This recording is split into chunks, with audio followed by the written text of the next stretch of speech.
আচ্ছা, good evening.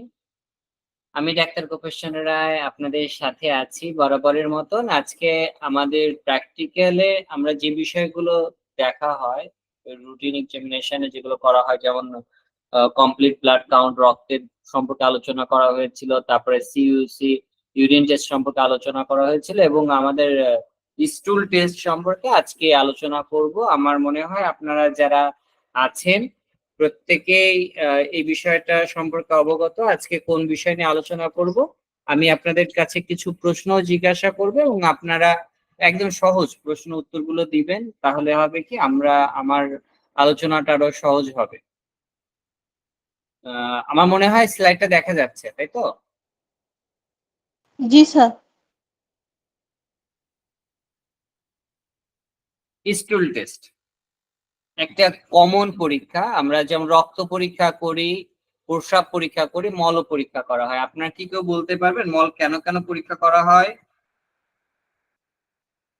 Sir, এটা হচ্ছে যে তার মধ্যে কোনো মিউকাস যাচ্ছে কিনা, অতিরিক্ত গ্যাস আসছে কিনা, ব্লাড যাচ্ছে কিনা, এবং তার ভেতরে কোনো প্রবলেম আছে কিনা সেটা পরীক্ষা করার জন্য স্টুল মানে টেস্ট করা হয়।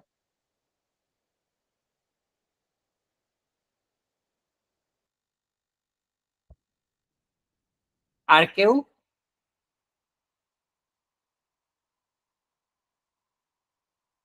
তো আপনি যেটা বলেছেন একদম সঠিক। আমরা স্টুল, আরেকজন বলুন তো, স্টুল পরীক্ষা করার মধ্যে কি কি পাওয়া যায়? সাধারণত আমরা কি কি দেখি স্টুলের মধ্যে?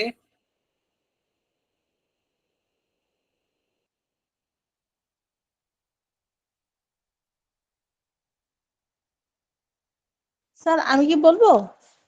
হ্যাঁ, বলুন। স্যার, ওর মধ্যে অ্যাট ফার্স্ট দেখা হয় কালার, দেন হচ্ছে এটার কনসিস্টেন্সি, ঘনত্ব, ওয়াটারি কিনা, ওটস মানে গন্ধটা, মিউকাস, ব্লাড, প্যারাসাইট বা ওর্ম দেখা হয়, রিয়াকশন দেখা হয়, তারপরে হচ্ছে ব্লাড দেখা হয়, তারপর ফ্যাট দেখা হয়। স্যার, এগুলোই নর্মালি দেখা হয়। এটার রিয়াকশনটা কেমন আছে, তারপরে হচ্ছে এটার মধ্যে হচ্ছে পাস সেল, আরবিসি, তারপরে হচ্ছে মাইক্রো ফ্যারোজ নাকি, তারপরে হেলিনিয়াম, ইপিথেলিয়াম সেল, প্রোটোজোয়া, ওড, ভেজিটেবল সেল, সাইট সাইস্টিল বা সাইটিস, আর হচ্ছে ফ্যাট বা গ্লুকোজ ফ্যাটি অ্যাসিড।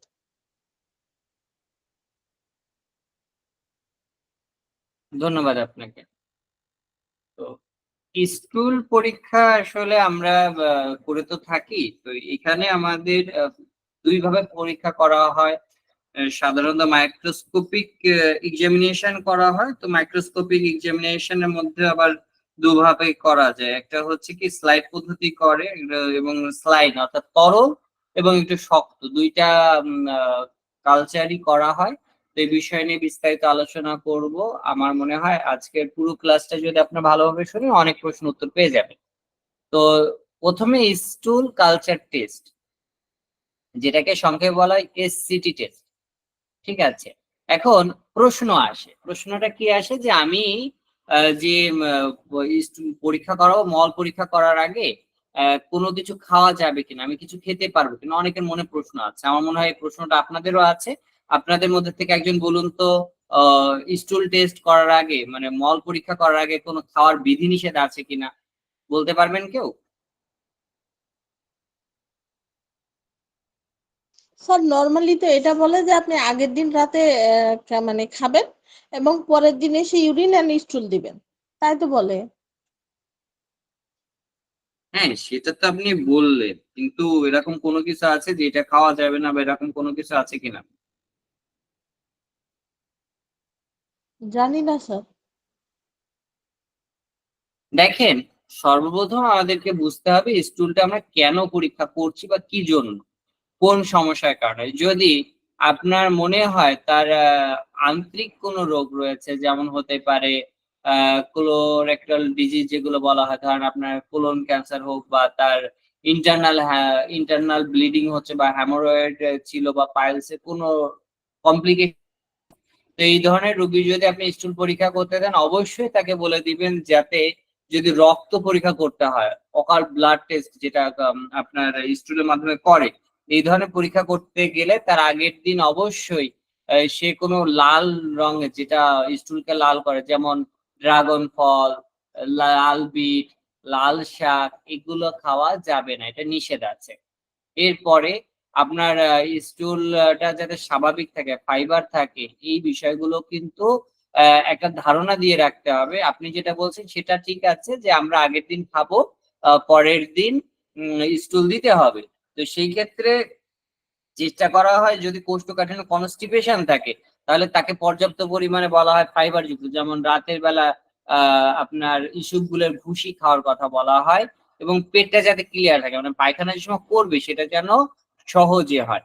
তাহলে আমাদের এটা কেন করা হয়, যে স্বাস্থ্য সেবা যিনি প্রদান করছেন, যিনি মলটা পরীক্ষা করবেন বা পরীক্ষাগারে যখন প্রেরণ করা হয় তখন কিছু নির্দেশাবলী আছে, সেই নির্দেশাবলীর মধ্যে দেখা যাচ্ছে কিছু কিছু রোগের ক্ষেত্রে কিছু কিছু খাবার নিষেধ থাকতে পারে।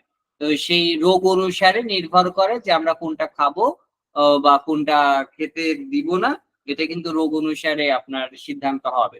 এই জন্য সাধারণত বলা হয় যে আগের দিন আপনারা খাবেন, সকালবেলা এসে মল, সকালবেলা অনেকে মল ত্যাগ করে, তো ওইটা দেওয়ার জন্য অনেকে আছে যে মলটা ওইভাবে না রেখে আপনার সরাসরি পটটা নিয়ে যায়, মলটা ওখান থেকে সংগ্রহ করে তারপরে এনে আপনার পরীক্ষাগারে দেয়। এইভাবেও কিন্তু অনেকে দিয়ে থাকে। তো এই বিষয়গুলো আমরা আরেকটু বিস্তারিত জানবো। আমরা সাধারণত মল, তো বর্তমানে আমরা যখন মেডিকেলে, আমরা যেহেতু একটা স্বচ্ছ ধারণা রাখতে হবে, স্টুল টেস্ট করার জন্য বর্তমানে কিন্তু বিভিন্ন আপনার যে জার আছে, এগুলো কিন্তু বিভিন্ন রকম, অর্থাৎ মল নেওয়ারও অনেকগুলো পদ্ধতি আছে। দেখেন স্টুল টেস্টের মধ্যে, দেখেন মলে আমরা কি কি দেখি, মলে প্রথমত মলে রক্ত আছে কিনা, মলে প্যারাসাইট আছে কিনা, মলে বিভিন্ন ধরনের ব্যাকটেরিয়া আছে কিনা। তো এর জন্য কিন্তু মলের রুটিন এক্সামিনেশন করা হয়, যেমন প্রস্রাবের রুটিন এক্সামিনেশন করা হয়, এবং মলেরও আপনার রুটিন এক্সামিনেশন করা হয়, স্টুল আরএস করা হয়, ঠিক আছে। সেখানে আমাদের কি দেখা হয়, স্টুল আরএস এ দেখা আছে রিডিউসিং রিডিউসিং সাবস্টেন্স, ঠিক আছে, রিডিউসিং সাবস্টেন্সটা দেখা হয় আরএস। তো আরএস এ রিডিউসিং সাবস্টেন্স দেখা হয়, এর মাধ্যমে কি করা হয় মূলত, এই পরীক্ষার মাধ্যমে আমাদের পাচন তন্ত্র, অর্থাৎ পেটে কোনো অস্বাভাবিকতা আছে কিনা, কোনো রোগ আমাদের শরীরে প্রকাশ করছে কিনা, যেমন গ্যাস্ট্রো ইন্টেস্টাইনাল যে রোগগুলো আছে, যেমন আন্ত্রিক রোগ বলা হয়, সেক্ষেত্রে পেটে ব্যথা হয় না অনেকের, এই পেটে ব্যথার মূল কারণ কি, এটার জন্য পরীক্ষা করা হয়। মলদ্বারে অনেকে যে ফেটে যাচ্ছে, বিশেষ করে বিভিন্ন প্রকার হিমোরয়েড, পাইলস একবারে বলছে বা অর্শ বলছে, কিন্তু যে এর অনেকগুলো স্টেজ আছে, first degree haemorrhoid, second degree haemorrhoid, third degree haemorrhoid, হেমোরয়েডের স্টেজ আছে না। তো এই স্টেজ গুলো আমাদেরকে বোঝাতে হবে। অনেকে আছে অ্যানাল ফিশার, ফিস্টুলা, আবার আপনার রেকটাম প্রোলাপস, সব এক বলে ফেলে, মানে রুগীও জানে না যে আসলে ওনার সমস্যা কি, সব কিন্তু গড়ে পাইলসের কথা বলে। তাহলে আপনাদের কিন্তু এই বিষয়ে রুগীকে একটা স্বচ্ছ ধারণা দিতে হবে, তাকে বোঝাতে হবে, এবং চেষ্টা করবেন যে তাদের কাছ থেকে একটা পিকচার তুলে রাখার জন্য। এটা ধরেন পারিবারিকভাবে বলবেন যে আপনার পরিবারের অন্য একজনের কাছে বলবেন যে আপনি একটা সুন্দর করে ছবি তুলে দিবেন, তাহলে আমি সঠিকভাবে বলতে পারবো যে আসলে এটা কি হয়েছে, আপনার এটা হেমোরয়েড না ফিশার ফিস্টুলা না হচ্ছে আপনার রেকটাম প্রোলাপস হচ্ছে। তো এই বিষয়গুলো কিন্তু আপনি বলতে পারবেন। এরপরে দেখা যাচ্ছে গ্যাস্ট্রিক ক্যান্সার বলা হয়, কোলন ক্যান্সার যেটাকে বলা হচ্ছে, তারপরে আপনার এই সকল রোগের কারণেই কিন্তু মূলত মলের সাথে রক্ত আসে। এখন মলের যখন রক্ত আসে তখনই কিন্তু আপনার রুটিন পরীক্ষা দেয়, যে কিছুদিন পর পর মলটা নিয়ে কালচার করা হয়। আহ, এখন এই কালচার মাধ্যমে কি ব্যাকটেরিয়া, অর্থাৎ আমাদের হজম ক্ষমতা কেমন হচ্ছে, আমাদের আভ্যন্তরীণ কোনো প্রকার সংক্রমণ ঘটছে কিনা এগুলো দেখা হয়। তারপরে মলে ধরেন আপনার পরীক্ষা দিল, তো এইভাবে দেখেন আপনার ১ নাম্বার যে ছবি, ১ নাম্বার ছবিটা একটু যদি খেয়াল করেন, এটা হচ্ছে একটা ইনটেক আ আপনার একটা ক্যান, যেটা আপনাকে অনেক প্রতিষ্ঠান দেখা যাচ্ছে দিয়ে দেয়। যে ১ নাম্বার দেখা যাচ্ছে কিনা? জি স্যার। স্টুল কালেকশন টিউব, ঠিক আছে? গ্রিন ক্যাপ, সবুজ ক্যাপের থাকে। এগুলো আবার ক্যাপের কিন্তু বিভিন্ন অর্থ আছে। যেমন আমি ব্লাড যেদিন পরীক্ষা মানে প্র্যাকটিক্যালি আপনাদের বলছিলাম, ওখানে কিন্তু বিভিন্ন কালারের কথা বলা ছিল। তো এই যে গ্রিন ক্যাপে কিন্তু আপনার এইভাবে স্টুলটা নেওয়া হয়। স্টুলের কতটুকু নিতে হবে? ধরেন স্টুলের মাঝ একদম ওই যে পায়খানাটার মলের স্টুলের থেকে যেভাবে ছবিতে দেখানো হচ্ছে, সেভাবে দেখানোর পরে আপনার ওইটা কি করতে হবে? বন্ধ করতে হবে। বন্ধ করার পরে আ আপনার একটা জিপার লক আ যে প্যাকেট আছে, প্যাকেটে করে নিয়ে যেয়ে তারপরে পরীক্ষার জন্য দেওয়া হয়। ঠিক আছে? এটা করা হয়। তো এই পরীক্ষার পরে দেখা যাচ্ছে আরো বিশেষ করে আপনার রক্তের শ্বেত রক্তকণিকা থাকতে পারে, অন্ত্রের যদি কোনো সমস্যা থাকে। আরেকটা বর্তমানে যে পরীক্ষাগুলো কমনলি করা হয়, হেলিকোব্যাক্টর পাইলোরি। ঠিক আছে? তো এইচ পাইলোরি। তো এইচ পাইলোরি কিন্তু আপনার স্টিপ একটা পরীক্ষা আছে। মানে আপনার ঘরে বসেই করতে পারবেন। স্টিপ কিনে ওটা হেলিকোব্যাক্টর পাইলোরি পরীক্ষাটা করা যায়। তো এই পরীক্ষাটা আবার দেখেন যে কোলন ক্যান্সার যদি হয়, তাহলে মলের মধ্যে থেকে কিন্তু ডিএনএ পরীক্ষা করে। ঠিক আছে? তাহলে কোলন ক্যান্সারের ক্ষেত্রে কোনো উন্নত পরীক্ষার মাধ্যমে কিন্তু এগুলো করা হয়।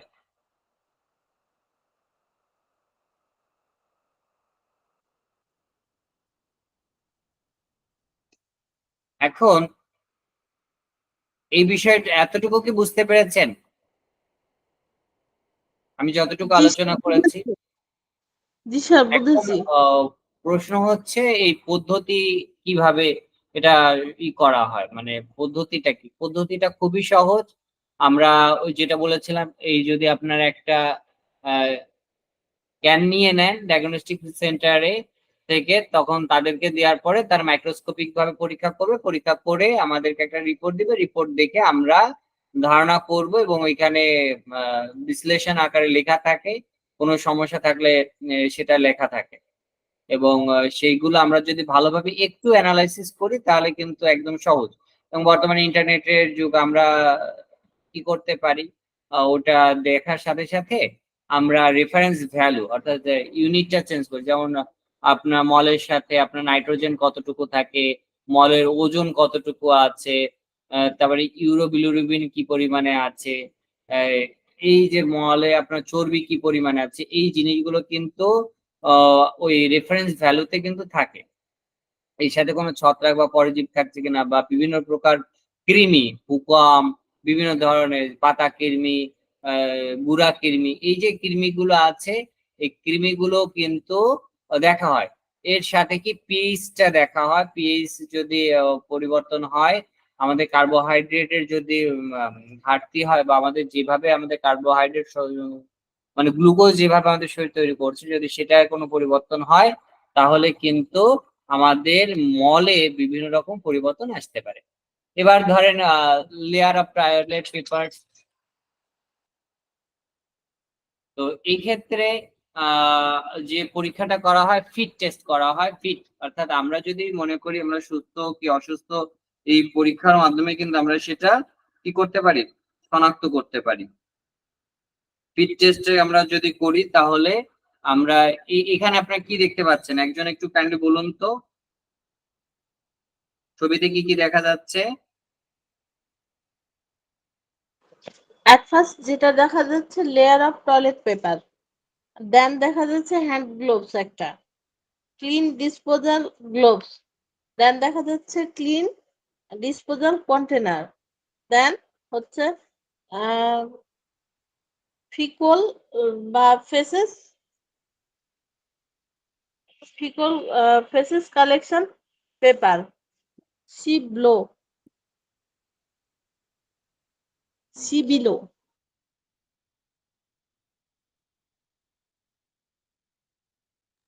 আর কেউ?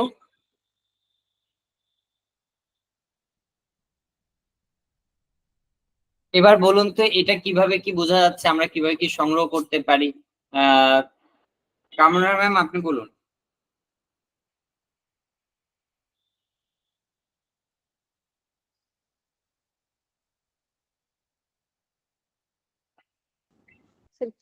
কিসে আর কি সংগ্রহ করার কথা বলছেন যে? আপনি এই পিকচারটা দেখুন, আপনার মতন করে বলুন কিভাবে কি পরীক্ষা করা হচ্ছে, বা আপনি এই ছবিটা দেখে কি বুঝতে পারছেন সেটা আপনি একটু বর্ণনা করে বলুন। ছবিটা দেখুন, আপনার মতন করে বলুন। ছবি তো ভালোভাবে দেখতেই পাচ্ছি না স্যার, মোবাইলের সমস্যা।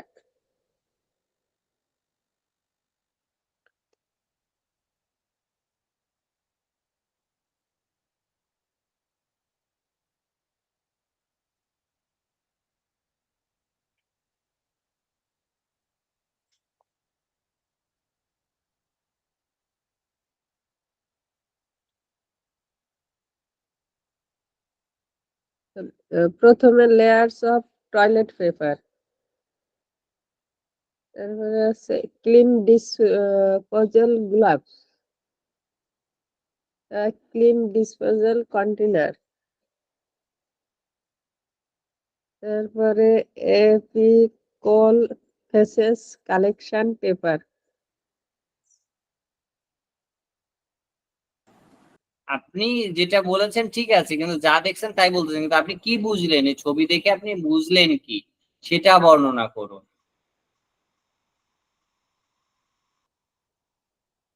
দেখেন এই ছবিটা একদম সহজ, আপনারা জটিল করবেন না, কারণ কি বিষয়টা জটিল যদি আপনি মনে করেন কঠিন জিনিস তাহলে অনেক কঠিন হবে, আর আপনি যদি মনে করেন যে না পেপারের উপরে কঠিন না। প্রথমে স্টুল নিচ্ছে স্যার, হ্যাঁ হ্যাঁ হ্যাঁ, স্টুলটা ধরেন আমি একটু আগে একটা ছবি টয়লেট পেপার। দেখালাম, যে ছবিতে আপনার দেখা যাচ্ছে আমরা একটা কি করছি, একটা ছোট যে গোল টিউব, সেটার টিউবের মধ্যে আপনার স্টুলটা নেওয়া হয়েছে।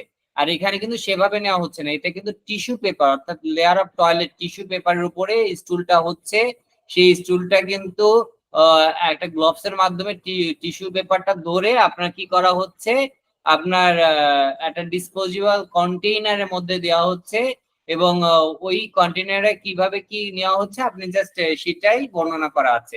এবং লেয়ারে আপনার ধরেন এই যে টিস্যুটা কিভাবে রাখতেছে সেটাও কিন্তু এখানে ছবি আছে, অর্থাৎ প্যানে কিভাবে বসাতে হবে, বসানোর পরে এটা কিন্তু পরীক্ষা করার অনেক পদ্ধতি ছিল, আগে মল সংগ্রহ করার পদ্ধতি ছিল, জাস্ট এটা একটা পদ্ধতি, যে পদ্ধতিতে দেখানো হচ্ছে যে এইভাবেও মল সংগ্রহ করা যায়, একদম সহজভাবে যদি আপনি বোঝেন। ঠিক আছে, এরপরে আরেকটা পদ্ধতি হচ্ছে কাঠের একটা ইসের মাধ্যমে মলটা নেওয়া হয়। এখানে ধরেন ফিকাল অকাল ব্লাড টেস্ট। তো আপনার ব্লাড টেস্টের জন্য আপনার রক্ত আছে কিনা সেটার জন্য কি করা হচ্ছে, এই দেখেন কালার চেঞ্জিং কেমিক্যাল, এইটা যদি থাকে তাহলে, যদি রক্ত থাকে তাহলে অটোমেটিক কালার চেঞ্জ হয়ে যাবে। ঠিক আছে, এর মাধ্যমে রিয়েজেন্ট প্যাড, অর্থাৎ আপনার রিয়েজেন্ট প্যাড আছে, যেমন আপনার লিটমাস পেপার দেখেছেন না, লিটমাস পেপার আপনার অ্যাসিডে দিলে একরকম হয়, ক্ষারে দিলে আর এক রকম হয়, দেখেছেন? লিটমাস পেপার সম্পর্কে কার অভিজ্ঞতা আছে বলতে পারেন। জি স্যার, ওটা ওই যে সাবানের অ্যাড দেখাতো তখন দেখেছি যে সাবানে খাদ থাকলে সেটা হচ্ছে লাল হয়ে যাবে, আর না থাকলে যে অবস্থায় ছিল নীল হয়ে যাবে।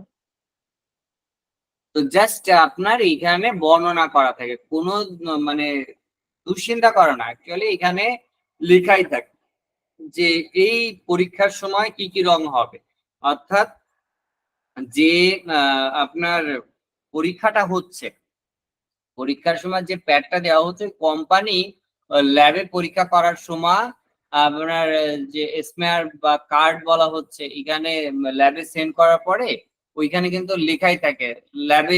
আসলে আমরা তো এত ডিপলি আমাদের জানা লাগে না, আমরা পরীক্ষা দিব, রিপোর্ট দিবে, আপনি জেনে যাবেন, কিন্তু তারপরে একটা ধারণা যে এখানে দিলে ওইখানে যে কালার চেঞ্জ হচ্ছে, কালার চেঞ্জ অনুসারে যেটা লেখা থাকবে সেটা ধরা হয়। এখন এখানে এই পরীক্ষার মাধ্যমে কিন্তু আমাদের ব্যাকটেরিয়া কি আছে, ব্যাকটেরিয়ার তালিকা কিন্তু বোঝা যায় না। দেখেন আমাদের মলের মাধ্যমে অনেক প্রকার ব্যাকটেরিয়া পরীক্ষা করা হয় এবং সেটা পজিটিভ থাকে বা না নেগেটিভ থাকে, যেমন কোলেস্টেরিয়াম এসপিপি, ঠিক আছে। তারপরে হচ্ছে স্ট্রাফাইলোকক্কাস, তারপরে ব্যাসিল ব্যাসিলাস এসপিপি, তারপরে লিস্টেরিয়া মোনোসাইটোজেনাস ইকোলি, তারপরে সালমোনেলা সেরোভার, তারপরে Helicobacter pylori, Yersinia SPP, Proteus, তারপরে আপনার আরো বেশ কিছু ব্যাকটেরিয়া আছে যেমন কম্পাইলোব্যাক্টর এসপিপি, ব্যাকটেরিয়েডর এসপিপি, তারপর আপনার ফুসোব্যাকটেরিয়াম নিউক্লিওটাম। তো এই যে ব্যাকটেরিয়া গুলো আছে, এই ব্যাকটেরিয়া কিন্তু এই পরীক্ষার মাধ্যমে নির্ণয় করা যায় না। সেই ব্যাকটেরিয়া গুলো দেখতে গেলে আমাদের কি করতে হয়, ওভা বা প্যারাসাইট স্টুল টেস্টে যেভাবে করে সেইভাবে করতে হবে, ঠিক আছে। এবং মাইক্রোস্কোপিক ভাবে দেখলে তখন ওইখান থেকে ব্যাকটেরিয়া গুলো দেখা যায়। এখন ফিকাল অকার ব্লাড টেস্ট, যেটাকে এফওবিটি বলা হয়, এখানে আপনার পরীক্ষার সময় বা এফওবিটি, বড় হাতের এ, বড় হাতের ও, বড় হাতের বি, বড় হাতের টি, এফওবিটি লেখা অনেক সময়, কারণ আপনার পরীক্ষাগুলো তো লিখতে হবে। তা এফওবিটির পরে একটা ছোট হাতের এস দেয়। তো এই যে আপনার যে ডায়াগনস্টিক সেন্টার, ওই ডায়াগনস্টিক সেন্টার যে কাগজটা দেয়, অর্থাৎ পরীক্ষা করার জন্য ওরা একটা কাগজ দেয় যে আপনারা টিক চিহ্ন দিবেন বা ওইখানে কি কি পরীক্ষা করা হয়, ওরা যেভাবে বলে আপনাকে ওই আন্দাজে লিখতে হবে। না হলে আপনি যদি অন্যভাবে দেন, যেমন আপনার পপুলারে করে কমপ্লিট ইউরিন কাউন্ট, অর্থাৎ সিইউসি করে, আর আপনার অন্যান্য জায়গায় করে ইউরিন আরএমই, ঠিক আছে, আরই বা আরএমই। তো এই যে মাইক্রোস্কোপিক এক্সামিনেশন এমই তে routine examination, routine microscopic examination, তাহলে এই বিষয়গুলো আপনাকে যেমন জানতে হবে এবং ওইটা উল্লেখ করতে হবে। এই জন্য আপনি যে প্যাথোলজি বা ডায়াগনস্টিক সেন্টারে পরীক্ষা করতে পাঠাবেন, সেই পরীক্ষাগার বা তাদের সাথে আগে থেকে আপনাকে একটু কথা বলে নিতে হবে। তারা যে পরীক্ষাগুলো দিচ্ছে সেই পরীক্ষাগুলো আপনি যেটা দিবেন তারা সেটা সঠিকভাবে করতে পারবে কিনা, যদি করতে না পারে তাদেরকে দেওয়া যাবে। আমার কথা কি বুঝতে পেরেছেন? এরপরে জি ধরেন স্যার। এই যে আপনার পরীক্ষা করা হয়, এই পরীক্ষার মাধ্যমে আরো বেশ কিছু যে, কারণ অনেক সময় আছে কি আমরা যে খাবারটা খাই সেটা হজম হয় না, বলে না যেটা খাচ্ছি সেটা আস্তে আস্তে পড়ছে। যদি আমাদের শরীরের হজম ক্ষমতা কমে যায় তখন দেখা যাচ্ছে একজন ডাল খেয়েছে, সেই ডালটা আস্তে আস্তে পড়তেছে মলের সাথে। তারপরে যে শাকসবজি খায় সেই শাকসবজি সরাসরি ওটা বেরিয়ে যায়। এবং এটার মূল বিষয়টা কি, ভিটামিন সি এবং ভিটামিন আয়রন।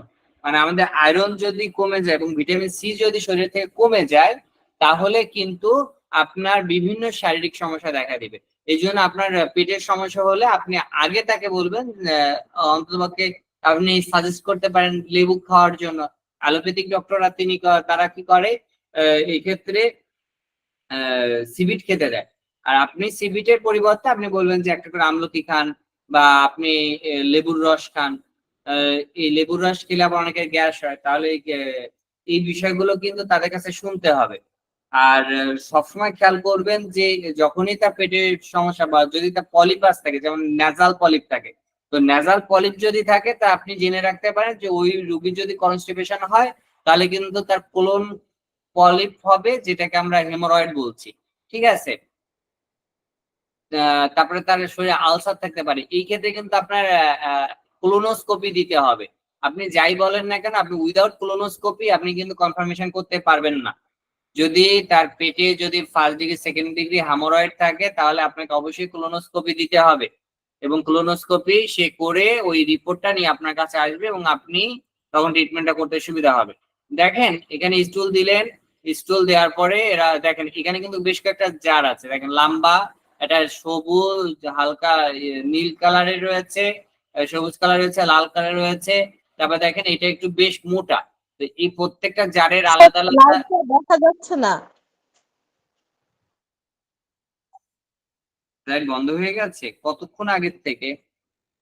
স্যার মোটামুটি 2 মিনিট আগে।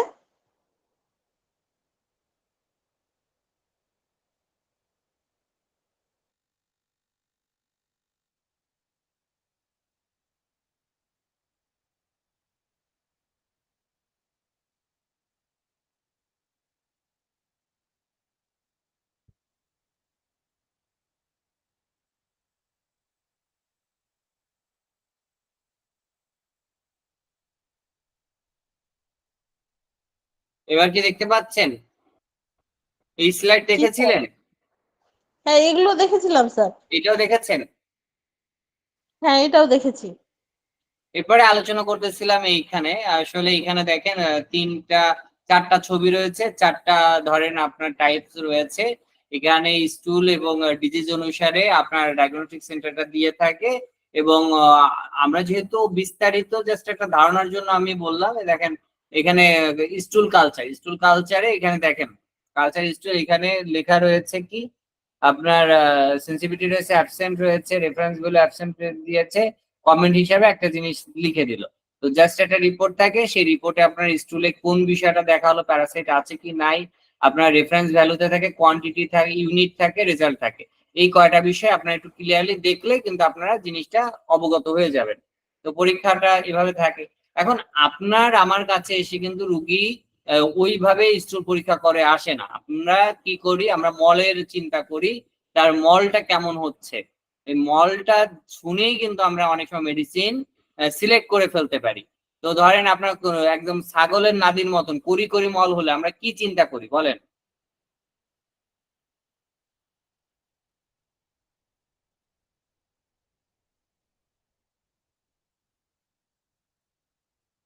Sir medicine.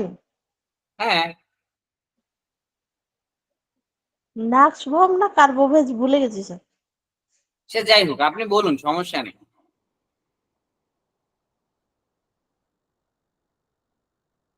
তো যাই হোক, মূল কথা হচ্ছে আমরা যখন একদম মল যদি দানা দানা হয়, ছাগলের নাদির মতন হয়, তখন কিন্তু আমরা একটা মেডিসিন চিন্তা করছি। এবার মলটা হালকা উপরে প্রথমে শক্ত হচ্ছে, তারপরে নরম হচ্ছে, তখন আমরা আলাদা একটা মেডিসিন চিন্তা করতেছি। মল আগাগোড়া আপনার একই রকম রয়েছে। এখানে দেখেন মলের 7টা টাইপ রয়েছে, যেটা ব্রিস্টল স্টুল চার্ট বলা হয়। এখানে কিন্তু এই 7 প্রকার টাইপের স্টুল বলা হচ্ছে। এখানে 3 আর 4 এটাকে নর্মাল বলা হয়, এই 3 আর 4ই হচ্ছে ঠিক। আর বাদ বাকি কয়টা হচ্ছে সমস্যা, যেটাকে আপনার অনেক জায়গায় আছে পপ চার্ট বলেও থাকে। কারণ ব্রিস্টল স্টুল চার্ট যেটা বলা হয়, আমাদের হোমিওপ্যাথিতে কিন্তু আমরা এগুলো খুবই গুরুত্ব সহকারে কিন্তু আমরা এটা গ্রহণ করে থাকি। দেখেন স্বাস্থ্যের অবস্থা, অর্থাৎ আমাদের শরীর সুস্থ না অসুস্থ আমরা মল দেখেই আমরা চিন্তা করতে পারছি। যদি কোনো ব্যক্তির যে প্রথম টাইপ প্রচুর পরিমাণে বলে আমার ছাগলের নাদির মতন মল হচ্ছে, বা মল খুব শক্ত, দানা দানা কিছু পড়তেছে, তারপরে একদম শক্ত, তার মানে তার কনস্টিপেশন হচ্ছে, তাকে অবশ্যই ফাইবার যুক্ত খাবার খেতে দিতে হবে এবং তাকে পর্যাপ্ত পরিমাণে পানি খেতে দিতে হবে। সে দেখা যাচ্ছে পরিশ্রম করতেছে কিন্তু পানি খাচ্ছে না পর্যাপ্ত পরিমাণে, তাহলে কি হবে? 1 ও 2 অর্থাৎ স্টুল টাইপ 1 এবং 2 এটা কি নির্দেশ করে? কোষ্ঠকাঠিন্য নির্দেশ করে। পরিপাক তন্ত্রের মধ্যে সমস্যা আছে, যদিও তার যদি অ্যানাল ফিশার বা ফিস্টুলা বা কোনো প্রকার যদি রোগ না থাকে, যদি বংশের যদি থাকে, আপনি যদি শোনেন তার পিতার অর্শ ছিল, মায়ের অর্শ ছিল, তাহলে তাকে আপনি সাবধান করে দিবেন। আপনি যদি এখন 10 থেকে, সে বলে আপনার বাথরুম হতে কত সময় লাগে? ওই আধা ঘন্টা তো লাগেই।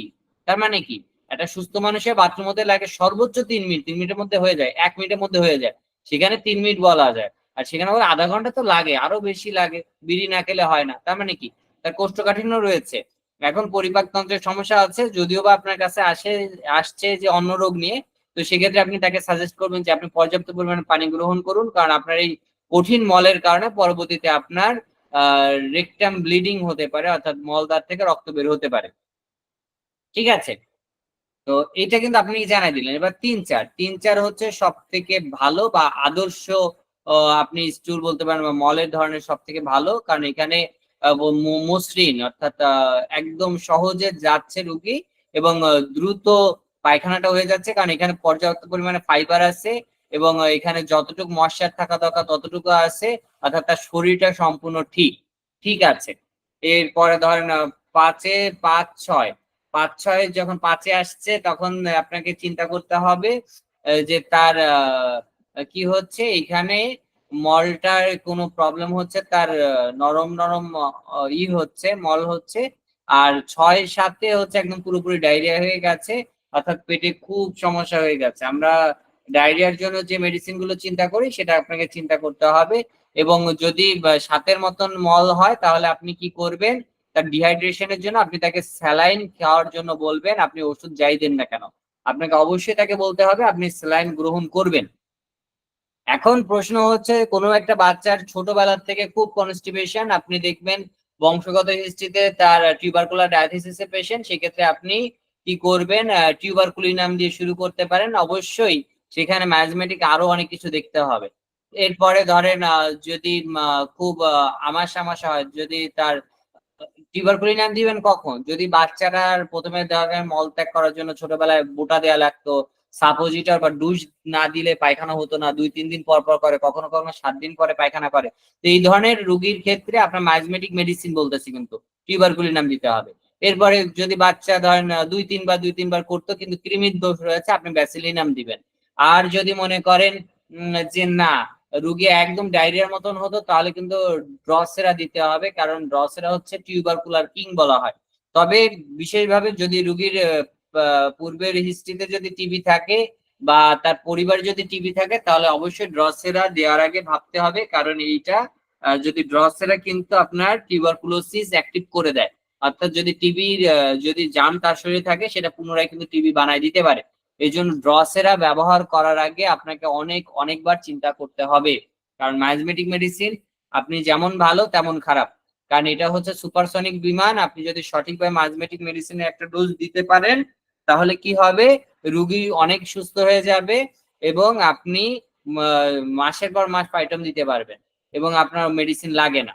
আপনি ধাতুগত মেডিসিন একটা দিলেই হয়, মাইজমেটিক মেডিসিন একটা ডোজ দেওয়ার পর আপনি ধাতুগত মেডিসিন দিলে রুগী একদম সুস্থ 1-2 বছর খুবই ভালো থাকে এবং সেটা খুবই ভালো ডাক্তারের অভ্যাস। আর যদি আপনি মনে করেন যে এটা পারছেন না, তাহলে অবশ্যই আপনাকে কনস্টিটিউশনাল মেডিসিনে আগে যেতে হবে, আস্তে আস্তে যেতে হবে। তবে ডক্টর হাসান মির্জা কিন্তু উনি ওনার যে দীর্ঘ জীবনের অভিজ্ঞতা, উনি কি করতেন, প্রথমে শুরু করতেন নসল মেডিসিন দিয়ে, আপনার মেডোরিনাম, তারপরে ব্যাসিলিনাম, সিফিলিনাম, এই মেডিসিন গুলো তিনি কিন্তু দিতেন। তো আমরা বর্তমান সময় এই ক্ষেত্রে আর সাইকোটিক মায়াজম বা আপনার টিকার যদি ইতিহাস এখন নাই এমন কেউ নেই, করোনা টিকার পর অনেকের রোগ হয়েছে, তো সেই ক্ষেত্রে আপনি যে কোনো মেডিসিন দেন না কেন, আপনি পূজা যদি একটা ডোজ দিয়ে নেন তাহলে আপনি অনেক ভালো রেজাল্ট পাবেন।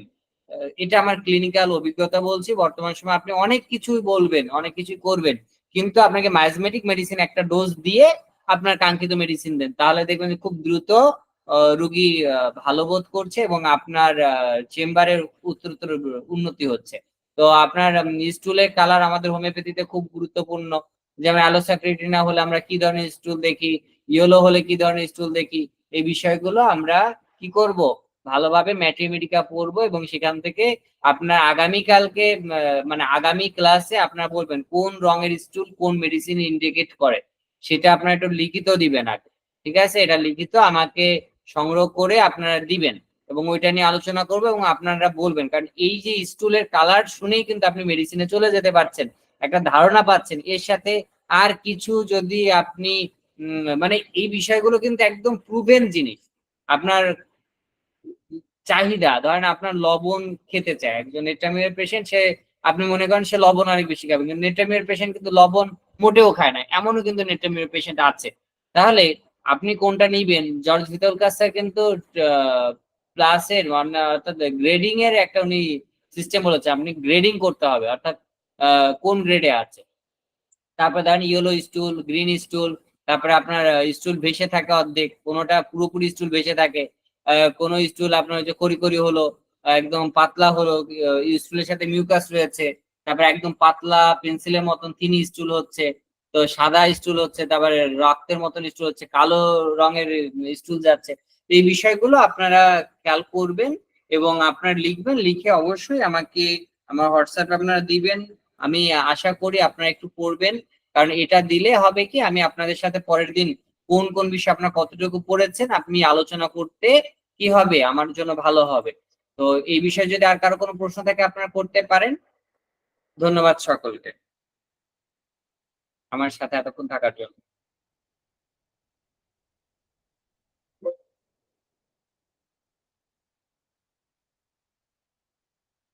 কারো কোনো প্রশ্ন আছে থাকলে করতে পারেন। স্যার আমার একটা প্রশ্ন ছিল যে আমি যদি বলি যে কার্বোহাইড্রেটের বাথরুমটা কেমন হয়, মানে স্টুলটা কেমন হয়, নাক্স ভূমিকার কেমন হয় সেটা, না মানে কালার বেস? কালার বেজে আপনি কি কি মেডিসিন হয়, আসলে এগুলো রেপার্টরিতে দেখলে অনেক সহজ হয়, কিন্তু আমি মনে করি রেপার্টরি অনেকের দেখা যাচ্ছে ল্যাপটপ নেই, অনেকে এই বিষয়টা কঠিন মনে হয়। তারপরেও আমরা একটু চেষ্টা করলে স্টুলের অনুসারে আমরা কিছু ওষুধ যদি চিন্তা করি, আপনার নরেন্দ্রনাথ বন্দ্যোপাধ্যায়ের যে ওই বই আছে, বিভিন্ন বইতে কিন্তু আপনার একটা ইন্ডিকেশন পাবেন, ঠিক আছে, মলের ইন্ডিকেশন পাবেন, এবং সেইগুলো আপনার একটু যদি দেখেন তাহলে আপনাদের সুবিধা হবে, কারণ এগুলো একদম মানে কি সরাসরি আপনার যে লক্ষণগুলো একদম ভিজিবল, ওই লক্ষণের সাদৃশ্যে যদি আপনি ওষুধটা প্রয়োগ করেন খুব দ্রুত রেসপন্স করে মেডিসিন। আপনাকে কাজ হতে একটা ম্যাজমেটিক মেডিসিন দেওয়া, এবং আপনি যে লক্ষণটা আপনি সরাসরি দেখতে পাচ্ছেন সেই অনুসারে আপনি একটা সঠিক ওষুধ দেন, দেখবেন রুগী অনেক অনেক দ্রুত অনেক ভালো আরোগ্য লাভ করতেছে। সেক্ষেত্রে আপনার জিহ্বা হতে পারে, নখ হতে পারে, আপনি এই বিষয়গুলো কিন্তু খেয়াল করবেন, কারণ এক এক মেডিসিন এক এক জিহ্বা বলে, ঠিক আছে। তারপর শরীরের গড়নটা কি, আপনার আইডিয়ামের শরীরটা কেমন হতে পারে, এই বিষয়গুলো কিন্তু আপনারা যখনই দেখছেন তখনই কিন্তু আপনাদের জন্য আমি মনে করি খুব ভালো হবে।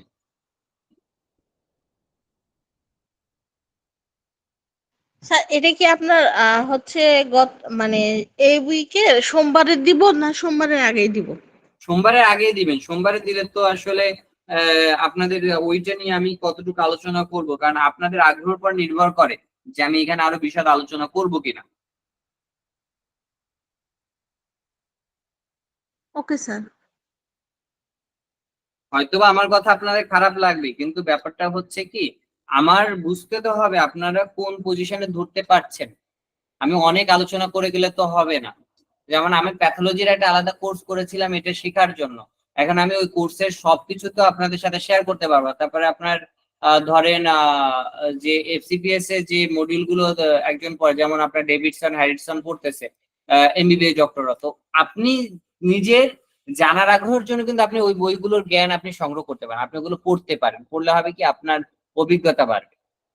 তো অভিজ্ঞতা বাড়লে তখন আপনারও খুব ভালো লাগবে যে না আমি তো এই বিষয়টা জানি। এরপর আপনার একজন এমবিবিএস ডক্টর যখন একটা প্রশ্ন করবে আপনি উত্তর দিতে পারবেন তাদের আঙ্গিকে, মানে সে কি জানে, সে কোনটা বুঝতে চাচ্ছে, আপনি তখন তাকে ওইটা বুঝাই দিলে তখন সে বলবে না আসলে হোমিওপ্যাথিক চিকিৎসকরা আগের মতো নয়, এরা অনেক কিছু জানে, এদেরকে মানে নর্মালি এদের যে আগে অনেকে মনে করে না যে এরা তেমন কিছুই জানে না, এদেরকে একটা প্রশ্ন করলে মানে যাই বুঝাক বুঝে যাবে, এখন কিন্তু সেটা হবে না।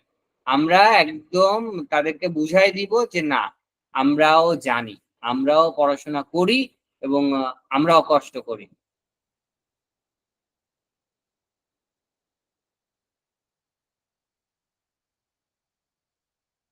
এটা কি দেখা যাচ্ছে, দেখেন তো।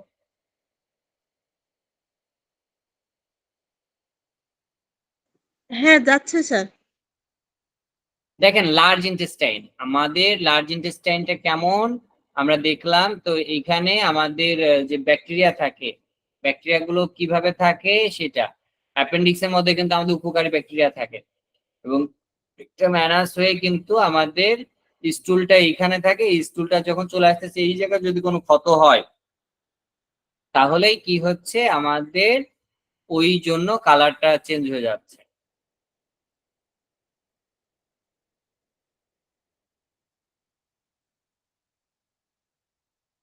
এই যে মলদ্বারের কথা বললাম, যদি আমার এই মলদ্বারে এই দেখেন এখানে অ্যানাল ক্যানেলের টোটাল রেকটাম প্রোল্যাপস হয়, Anal canal. তো এই রেকটাম প্রোলাপস হলে এই অ্যানাল ক্যানেল যে সময় সে মলটা বের হচ্ছে এটা শুদ্ধ বের হয়ে চলে আসে।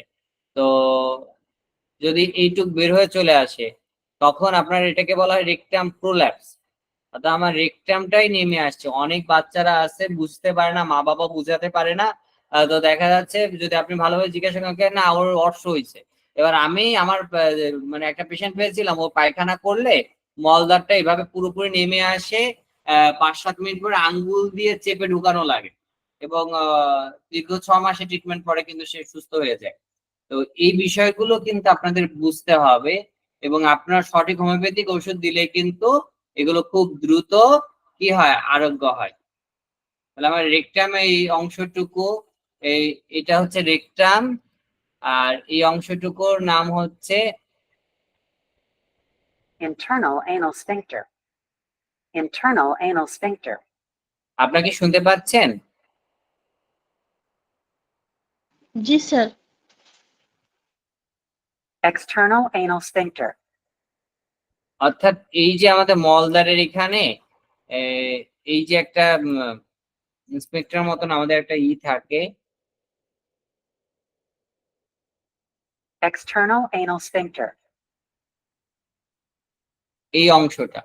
তো দেখা যাচ্ছে এই অংশটা ফিমেল পেশেন্টের জন্য এইটা সমস্যা হয়। অনেক সময় নর্মাল ডেলিভারি করতে গেলে এই জায়গাটা যদি ছিঁড়ে যায় বা এখানে যদি কোনো প্রবলেম হয় তাহলে কিন্তু তাদের পরবর্তীতে সন্তান ধারণ বলেন, তাদের বৈবাহিক জীবনে, দাম্পত্য জীবনে অনেক অনেক সমস্যা হয়। তো নর্মাল ডেলিভারি করার সময় কিন্তু এই দুইটা জায়গা যদি মিলে যায় তাহলে অনেক রোগ হয়। তো আমাদেরকে কিন্তু এই বিষয়গুলো জানতে হবে, বোঝাতে হবে এবং সঠিক তথ্যটা, আপনি যদি ফিজিওলজি অ্যানাটমি ভালো জানেন তাহলে কিন্তু আপনি তাদেরকে ভালোভাবে কনভিন্স করতে পারবেন। আপনার সেই জ্ঞানটা হবে যে জ্ঞানটা দিয়ে আপনি একজন রোগীকে দ্রুত